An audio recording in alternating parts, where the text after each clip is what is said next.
Natuloy ang pag-file ni Willie Revillame ng COC o Certificate of Candidacy ngayong araw, bandang alas 5 sa COMELEC sa Manila Hotel. Si Willie ay kakandidatong senator at wala siyang partido. Independent candidate ang TV host producer.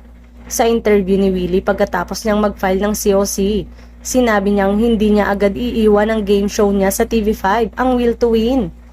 Sa pagkakaalam ni Willie, ay pwede pa rin siyang makapag-host hanggang February 10 at February 11.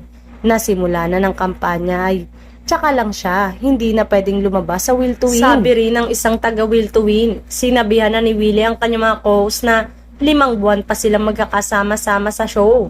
At pagkatapos ng 2025 ay babalikan niya ang game show niya sa TV5. Susuporta raw sa kandidatura ni Willie ang mga kasama niya sa Will to Win at marami pang mga malalapit sa kanya sa showbiz.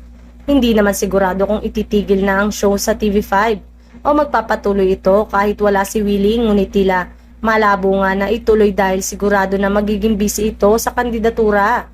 At habang nasa kandidatura ay hindi nga pwede na lumabas ito sa telebisyon.